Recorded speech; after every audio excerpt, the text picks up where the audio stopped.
अरे हटना बड़े भाई, शूटिंग चल रहा है, पहली बार कैमरा देखा क्या? हाँ रेडी। को आया करते थे तो नेहरू जी जो है वो डंडा लेकर खड़े रहते थे ना कि बेटा रवि किशन आराम हराम है, चल काम पे लग जा। अभी मनोज तिवारी जी 2 बच्चों के बाप हैं, अब तीसरे बार वो बाप बनने जा रहे हैं। अब इसका जिम्मेदार कौन है बताइए ना। अब ये बताइए, अरे ये कह रहे हैं कांग्रेस, मतलब उनका जो उनके जो बेटा हुआ है वो 2014 से लेकर अब तक हुआ है, इतने लंबे प्रोसीजर में। 1 मिनट, 1 2 3 4 5 6 7 से 8 माइक लगे हुए, ये बेचारा अकेला चिल्ला रहा है। भैया मैं बह रहा हूँ जो आप चिल्ला रहे हैं। दूसरी बात मैं ये कह रहा हूँ कि और कोई पत्रकार को कोई तकलीफ नहीं है मोदी जी के नाम से। ये वो पत्रकार हैं जिनको चिन्हित किया जाता है, बोलते हैं ना ये वो वाले पत्रकार हैं, पेटीएम वाले पत्रकार। ये डेली हिंद वाले चैनल चलाते हैं, पेटीएम वाले पत्रकार, इनके पेटीएम पर ट्रांसफर हो जाता है। मैं आपको बता दूं, उन्होंने ये भी बोला है साथ में कि इससे जो है वो आपराधिक जो गतिविधियां हैं वो भी बढ़ रही हैं, ठीक है ना, और भी तमाम मामले बढ़ रहे हैं। ये शुरुआत में करना चाहूंगा उन भारतीय जनता पार्टी के अंधभक्तों से जो नरेंद्र मोदी जी को अपना आका और अपने पिताजी से ज्यादा मानते हैं। उनको मैं बताना चाहूंगा कि आप लोग नरेंद्र मोदी जी की अगर हम यही बात अगर हम लोग बोलते हैं तो आप लोग कहते हैं कि भैया ये कांग्रेस वाले हैं, ये आम आदमी पार्टी वाले हैं, समाजवादी पार्टी वाले हैं, ये वाली पार्टी वाले हैं, ये वो वाली पार्टी वाले हैं। अब आप ही की पार्टी वाले ने ये कहा है कि 2000 के नोट से जो है बहुत ज्यादा जो है मैं आपको बता दूं कि जमाखोरी बढ़ रही है, लोगों के पास क्राइम बढ़ रहा है। ये बात मैंने नहीं, ये बिहार के पूर्व उप मुख्यमंत्री सुशील कुमार मोदी ने बोली है। और ये बात हम पहले भी बोल चुके हैं कि 2000 के नोट से सिर्फ इस देश को नुकसान हुआ है और कुछ नहीं हुआ। 2000 के नोट के साथ साथ नोटबंदी से इस देश की आर्थिक स्थिति की कमर टूटी है और इस देश के अंदर जो गरीब आदमी था वो अपने ही पैसों के लिए एक लंबी कतार के अंदर लगा, बैंकों की लाइन में लगा। बाकी नोटबंदी से इस देश को कोई भी फायदा नहीं हुआ है। फायदा हुआ है तो बड़े बड़े बिजनेसमैनों को, बड़े बड़े उद्योगपतियों को। वो फायदा ऐसे हुआ है कि गरीब आदमी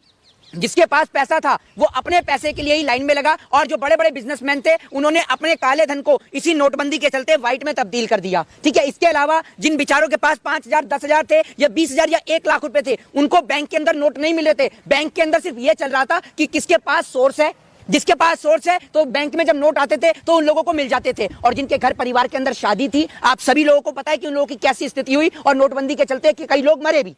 ये और इसको लेकर सुप्रीम कोर्ट ने जवाब भी मांगा है। प्रधानमंत्री का कोई भी योजना हो, उनकी जो भी नीति है कभी फेल नहीं होता। क्या लग रहा है कि नोटबंदी वाला ये देखिए मैं आपको एक बात बताता हूं कि आप लोगों की प्रधानमंत्री की योजना फेल हो या ना हो उस बात का तो मुझे नहीं पता। पूरे देश को पता है कि मोदी जी की सारी योजनाएं जो है वो असफल रहती हैं, लेकिन आप लोगों की गुलामी जो है वो मोदी जी के आगे कभी भी फेल नहीं होती। एक बात आप मुझे बताइए, ये बात किसी कांग्रेस के नेता ने बोली है? ये बात तो खुद बिहार के पूर्व उप मुख्यमंत्री सुशील कुमार मोदी ने बोली है। जो भी प्रधानमंत्री करते हैं वो फेल होता है। प्रधानमंत्री मोदी गुजरात में प्रचार भी किया था, वो गुजरात जीत गए। तो मोदी जी ने हिमाचल में भी प्रचार किया था, हिमाचल हार गई, ये नहीं बोलेंगे आप? मोदी जी ने तो दिल्ली में भी रहते हैं, दिल्ली में तो 24 घंटे रहते हैं। दिल्ली में तो मोदी जी कितनी बुरी हालत हो गई वो आपको नहीं दिखेगा। तो मैं इसीलिए कह रहा हूं कि मोदी जी की योजना सफल हो, विफल हो या सफल हो उसका मुझे नहीं पता, लेकिन आप लोगों की गुलामी की आदत हमेशा सफल रहती है। आप लोग नहीं, अरे एक मिनट मेरी बात सुनिए, पहले मेरी बात सुनिए। मैंने कौन सी गलत बात करी? आज पूरे देश के अंदर अरे मेरी बात सुन लीजिए, मेरी बात तो सुन लीजिए। तो ये गुलामी वाली बात नहीं है तो क्या है?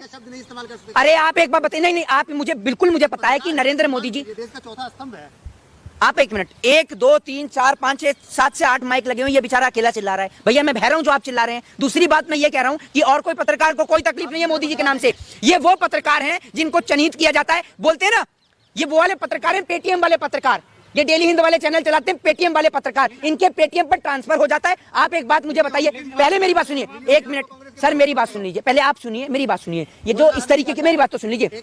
एक दायरे में रह करके बोलिए। अगर आपको बोलना आता है तो आप सामने आ जाइए, मैं और आप दोनों डेटा के ऊपर बात कर लेते हैं। आज देश के अंदर एजुकेशन कितनी है, आज देश के अंदर जो है अनएम्प्लॉयमेंट कितना बढ़ गया है, उस पर आप और मैं बहस कर लेते हैं। करेंगे आप? अगर बात करना है ना तो पहले के मुकाबले चाहे दलित हो, ओबीसी हो, सबने जो गुजरात में वोट डाला है पहले के मुकाबले ज्यादा परसेंटेज मिले। अब आप सुन लीजिए, अभी सुन लीजिए इनके ना, आप मेरी एक बात सुन लीजिए, मेरी बात तो सुन लीजिए। क्राइम ज्यादा है ये अरे मेरी बात तो सुनिए। पतंजलि पे भरोसा करते हैं? पतंजलि पे भरोसा करते हैं? कौन पतंजलि?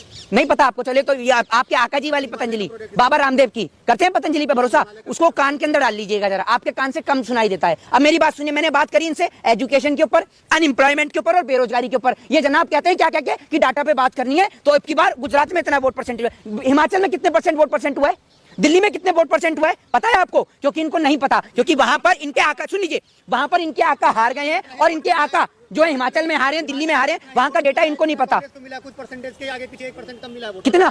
कितना मिला है? आगे पीछे तो परसेंटेज तो बता दीजिए भले ज्यादा मिला, लेकिन कितना? कितना? अरे सीट भले कम ज्यादा हो लेकिन वोट शेयर ये देखिए, आप लोग जो कहते हैं ना कि मैं पत्रकारों से इस प्रकार की बात करता हूँ, ये देखिए, ये जो आधा अधूरा ज्ञान लेकर पहुंच जाते हैं, भाजपा को कितना वोट मिला है? किसको? मैं भारतीय जनता पार्टी का राष्ट्रीय अध्यक्ष खड़ा हूँ या कांग्रेस का राष्ट्रीय अध्यक्ष खड़ा हूँ? आप ही बात करें, मैं अनएम्प्लॉयमेंट पे बात कर सकता हूँ। मैं आपको ये बता सकता हूँ कि इस देश के अंदर हर दिन कितने लोग सड़क पर भूखे पेट सोने को मजबूर हैं। मैं आपको ये बता सकता हूँ कि ग्लोबल हंगर इंडेक्स में भारत देश का कौन सा स्थान है। मैं आपको ये बता सकता हूँ कि डॉलर के मुकाबले भारत देश का रुपया तेजी से नीचे गिर रहा है, लेकिन आप उस पर चर्चा नहीं करेंगे। आप चर्चा करते थे कांग्रेस के राज में भी डॉलर का, तो फिर मोदी जी को क्यों लेके आया गया? फिर आप ये बताइए ना, मोदी जी को क्यों लाके गया? इसलिए कि पहले 100 लोग मरते थे तो आज 200 लोग मरे, इसलिए लाया गया है। मोदी जी ने क्या किया? आप बताएंगे मुझे? मोदी जी के यहाँ खड़े होकर 10 योजना बता दीजिए, खड़े होकर 100 स्मार्ट सिटी में से 10 स्मार्ट सिटी का नाम बता दीजिए, 2 करोड़ रोजगार में से 50 सेक्टरों का नाम बता दीजिए जिसमें रोजगार मिला हो। भाई आपके पास हिम्मत? बात करेंगे आप डेटा पे। भाजपा ने कहा कि गुजरात, अरे सुनिए, गुजरात का चुनाव गया, खत्म करिए। अनएम्प्लॉयमेंट और रोजगार के ऊपर बात करिए, एजुकेशन के ऊपर बात करिए, हेल्थ और डेवलपमेंट के ऊपर बात करिए। हैं? आप सीधा सीधा ये क्यों नहीं कह देते माइक पे कि भाजपा की सरकार गुजरात में बन गई है? आप सभी लोगों ने एक बात सुना होगा, मैंने एक बार भी गुजरात पे चर्चा नहीं करी। मैं कंटिन्यू एजुकेशन, हेल्थ और डेवलपमेंट पे चर्चा कर रहा हूं, लेकिन ये पेटीएम वाले पत्रकार जो हैं, ये पीछे से लगातार गुजरात गुजरात और गुजरात। अरे भैया सुनिए, एक मिनट सुनिए मेरी बात सुनिए। गुजरात के अलावा और भी प्रदेशों में चुनाव हुए हैं और भी प्रदेशों में उपचुनाव भी हुए हैं। उत्तर प्रदेश में उपचुनाव भी हुआ है, इसके अलावा हिमाचल में भी चुनाव हुआ है, इसके अलावा दिल्ली में भी इलेक्शन हुआ है, राजस्थान में भी उपचुनाव हुआ है। लेकिन आपकी चर्चा और आपकी घड़ी की सुई घूम फिर के गुजरात पे आके अटक जाती है, क्योंकि गुजरात में आपके आका यानी आपको पेटीएम करने वाले नरेंद्र मोदी जी जीते हैं। इसीलिए आप हिमाचल पे चर्चा नहीं करते, आप दिल्ली पे चर्चा नहीं करते। दिल्ली में, हाँ जी, देश एक कानून बिल पास होने वाला है, कुछ दिन में सबर रखिए, कोड आ रहा है। एक बात आप मुझे बताइए, जनसंख्या नियंत्रण बिल पारित हुआ इस देश के अंदर? अब मेरी बात तो सुनिए, मेरी बात। CAA और NRC का क्या हुआ इस देश के अंदर? कहिए, सबर रखिए, है ना। सुनिए, नरेंद्र मोदी जी जो है ना, इस देश के अंदर आप जैसे कुछ लोगों को उन्होंने पकड़ रखा है, या फिर एक भाषा में कहते हैं, देहाती भाषा में, कि पाल रखा है, ठीक है ना। तो उन्होंने आप जैसे लोगों को पाल रखा है। आप लोग क्या करते हैं? आप लोग यहां से बयान पूरे देश में सर्कुलेट करते हैं, जिसके कारण लोग धरने और प्रदर्शन पे बैठते हैं, ठीक है। उसके बाद उनके ऊपर लाठी और डंडे चार्ज होते हैं। एक बात आप मुझे बताइए, किसानों का बिल लाया गया, किसानों के बिल को सरकार को वापस लेना पड़ा। सरकार का नोटबंदी का फैसला पूरे देश ने गलत बताया, लेकिन मोदी जी उसको सही बता रहे थे। और आज मैंने शुरुआत सुनिए सर, सुनिए मेरी बात सुनिए। उन्होंने सरकार की बातें मानी, लेकिन आप तो मानने को तैयार नहीं। मेरी बात तो सुन लीजिए। अरे जब बीजेपी के खुद के नेता ही नहीं मान रहे हैं, बीजेपी के खुद के नेता ही नहीं मान रहे, तो हम कहां से मानेंगे? ठीक है, बीजेपी के ही है पूर्व मुख्यमंत्री सुशील कुमार मोदी, जिन्होंने ये स्टेटमेंट दिया है। पेटीएम वाले पत्रकार, उन्होंने कहा है कि 2000 का नोट बंद करना चाहिए। सुन रहे हैं आप पेटीएम वाले पत्रकार मेरी आवाज को, या आपके कान के अंदर अब रुई लग गई है, या आपके कान से अब सुनाई नहीं दे रहा है? मैं आपसे पूछ रहा हूं, बताइए। मोहित शर्मा, जिस तरीके से अगर आप बदतमीजी करेंगे ना, तो हमें भाई मैंने तो बदतमीजी नहीं करी है, ये कह रहे हैं कि आप मोदी, सुन लीजिए, आपने बोला पूरे गैंग के हैं। किसके? कौन सी गैंग के? मेरे घर से आर्मी के अंदर है, आपके घर से आर्मी के अंदर है? अरे मेरी बात तो सुनिए, मेरा भाई मेरे परिवार से अलग है, मेरा भाई मेरे परिवार से अलग है? मेरे घर के अंदर गवर्नमेंट ऑफिसर से। आप यहाँ खड़े होकर बताइए, आपका भाई आपके परिवार से कौन है इंडियन आर्मी में? है कोई? आपकी तरह सुनिए, आपको पता चल जाएगा। अरे मेरी बात सुनिए, एक नेता को खड़ा तो करिए जिसकी औकात हो सरहद पे अपने बेटे को शहीद करने की। है औकात?